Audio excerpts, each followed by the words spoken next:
Hello students, SV academy Rawla के online platform पर online classes में आप सभी का बहुत बहुत स्वागत है। जैसा कि हम पढ़ रहे थे कक्षा 7 की हिंदी पुस्तक वसंत भाग 2 का लेसन नंबर 5 मिठाई वाला, तो किस प्रकार से वह अपने आवाज़ से लोगों को प्रभावित करता है और साथ ही साथ लोगों के मन में किस प्रकार का एक विशेष प्रभाव डालता है। तो हमने पढ़ा था कि रोहिणी जो विजय बाबू की पत्नी है, उसने अपने पति के पास जाकर कहा कि ज़रा उस मुरली वाले को बुला लाओ तो अपने बच्चों चुन्नू मुन्नू के लिए भी कुछ ले लें।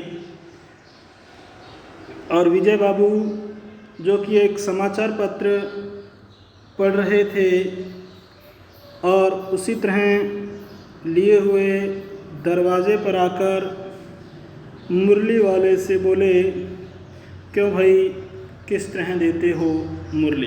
तो यहाँ तक हमने इसको पढ़ा था। आज आगे पढ़ेंगे। किसी की टोपी गली में गिर पड़ी, किसी का जूता पार्क में ही छूट गया और किसी की सोथनी यानी कि पाजामा ही ढीली होकर लटक आई है। यानी कि किस प्रकार जब उस मुरली वाले को बच्चों ने देखा तो बच्चे किस प्रकार उल्टे पांव दौड़ते हैं, यानी कि बड़ी ही तेज गति के साथ वो उस मुरली वाले की ओर आ जाते हैं।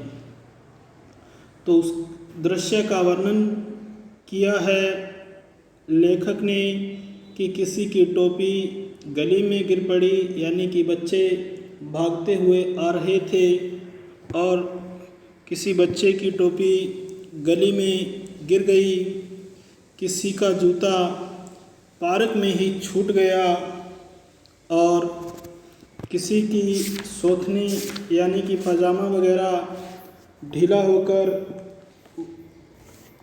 लटक गया।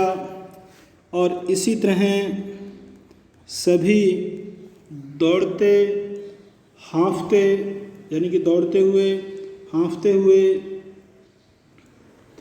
बच्चों का झुंड आ पहुंचा, यानी कि बच्चे वो झुंड में थे, वो वहाँ आ पहुँचे। एक स्वर में सब बोल उठे।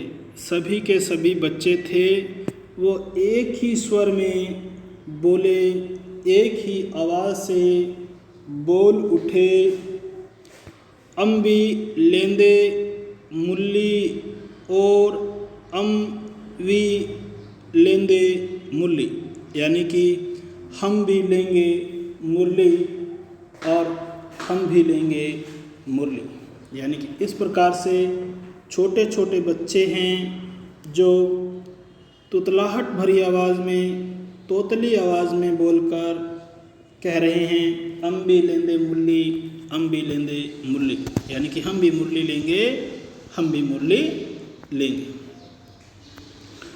मुरली वाला हर्ष गदगद हो उठा। मुरली वाला बहुत ही प्रसन्न हुआ, अर्थात वह गदगद हो उठा, बोला, सबको देंगे भैया, यानी कि उन छोटे बच्चों को वो संबोधित करते हुए कह रहा है कि मैं आप सभी को दूंगा, लेकिन ज़रा रुको, लेकिन थोड़ा सा रुको, ठहरो, एक एक को देने दो। मैं सभी को दूंगा, परंतु थोड़ा रुको, और एक एक करके मैं सभी को मुरलियाँ दे दूँगा। अभी इतनी जल्दी हम कहीं लौट थोड़े ही जाएंगे, यानी कि अब हम इतनी जल्दी जाने वाले नहीं हैं। बेचने तो आए ही हैं और हैं भी। इस समय मेरे पास 1 2 नहीं, पूरी 57, यानी कि मुरली वाले ने उन बच्चों को आश्वस्त किया, उनका हौसला बढ़ाया कि आप चिंता नहीं करें, मैं सबको मुरलियाँ दूंगा। मेरे पास 1 2 नहीं हैं, पूरी की पूरी 57 हैं, 57। हाँ बाबूजी, क्या पूछा था आपने, कितने में दी? दी तो वैसे 3-3 पैसे के हिसाब से हैं, पर आपको 2-2 पैसे में ही दे दूंगा। अब उसने मोल भाव किया विजय बाबू से। विजय बाबू भीतर बाहर दोनों रूपों में मुस्कुरा दिए, अंदर से भी, अपनी अंतरात्मा से, अपने आंतरिक मन से भी और ऊपरी मुख से भी, दोनों ही तरह से वो मुस्कुरा दिए, खुश हुए।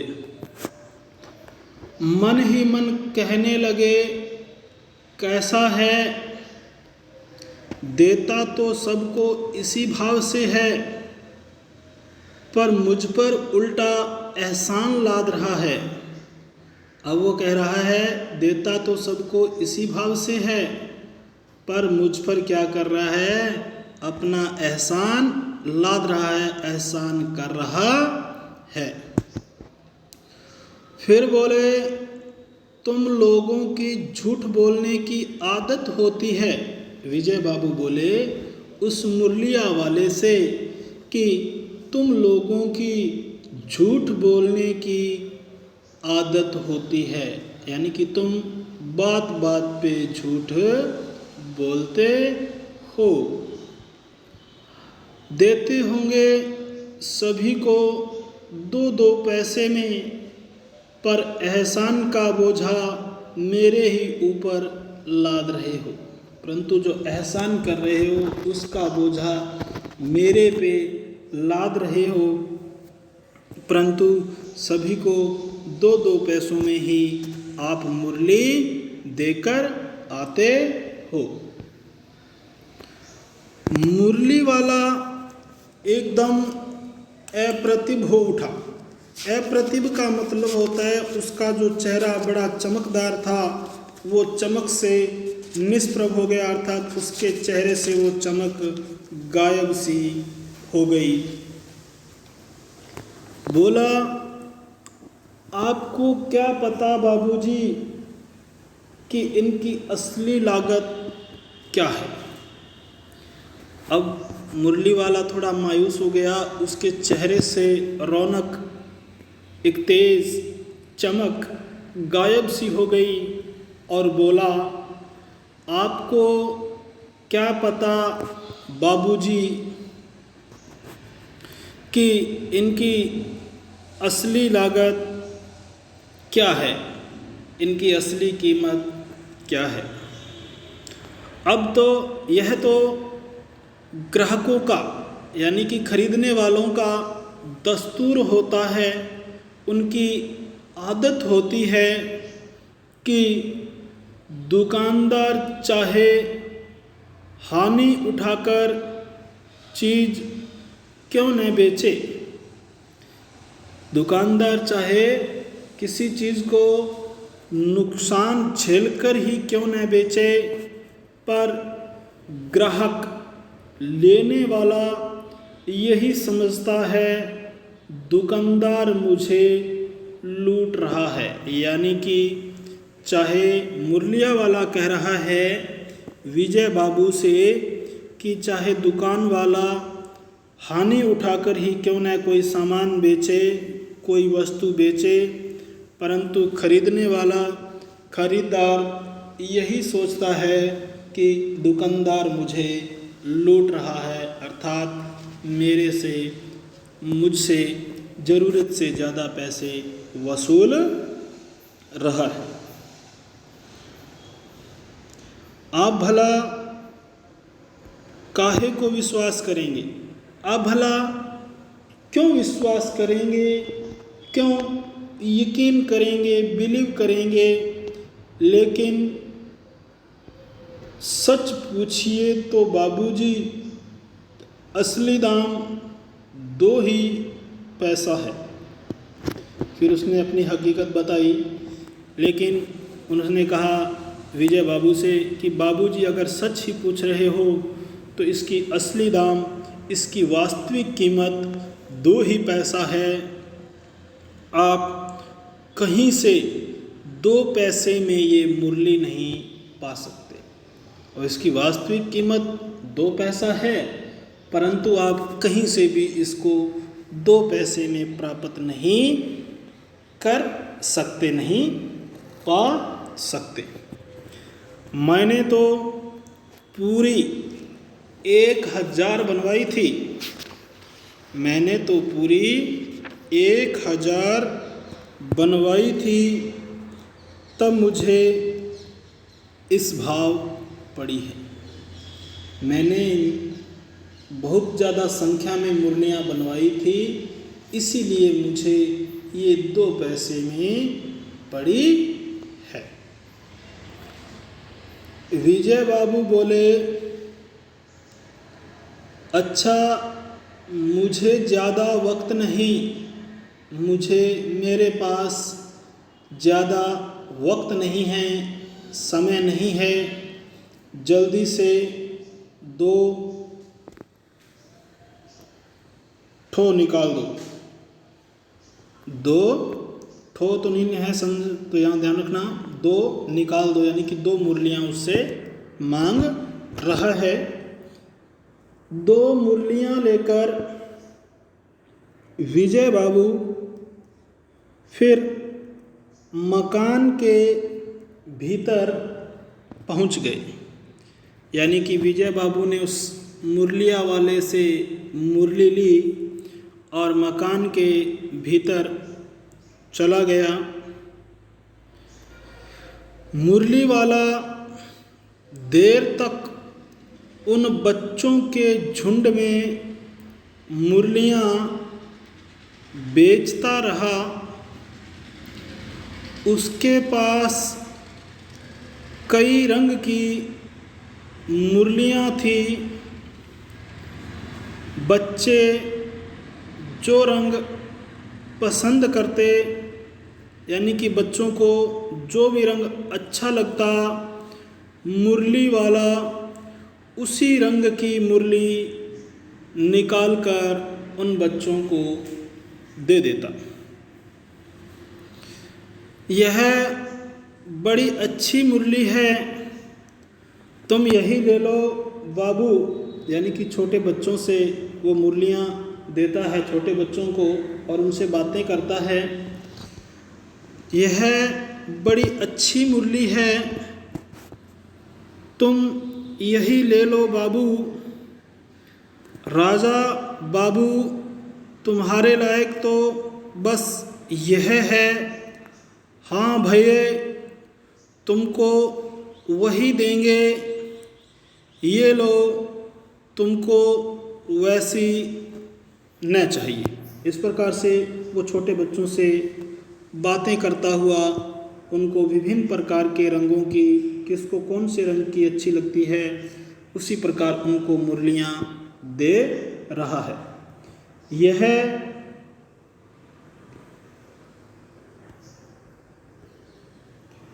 नारंगी रंग की है, अच्छा वही लो।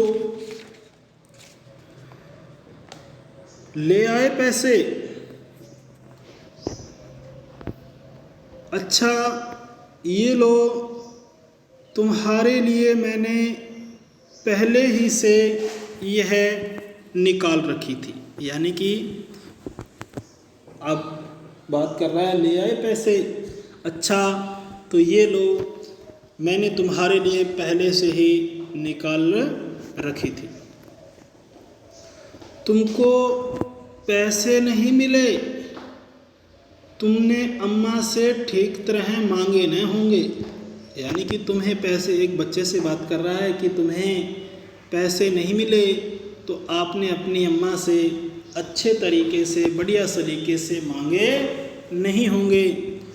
धोती पकड़कर, पैरों में लिपटकर अम्मा से पैसे मांगे जाते हैं। बाबू हाँ, फिर जाओ, अब की बार मिल जाएंगे, अब की बार मिल जाएंगे। द्वन्नी है तो क्या हुआ, ये लो पैसे वापस लो, ठीक हो गया ना हिसाब, मिल गए पैसे। देखो मैंने तरकीब बताई, अच्छा अब तो किसी को नहीं लेना है।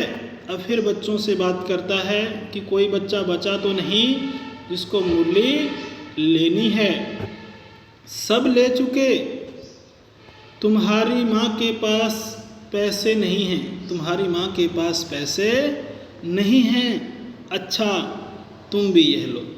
तो एक बच्चे के पास, यानी कि उसकी माँ के पास पैसे नहीं है, तो मुरलिया वाला उसकी भावना को समझ गया, उसके अंतर मन को समझ गया और उसको भी उसने मुरली दे दी।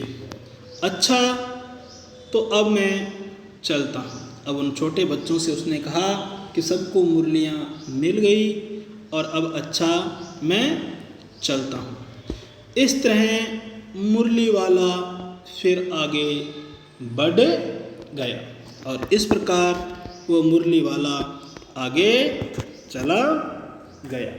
तो आज के लिए स्टूडेंट्स इतना ही, बाकी जो बचा लेसन है इसको हम पढ़ेंगे कल।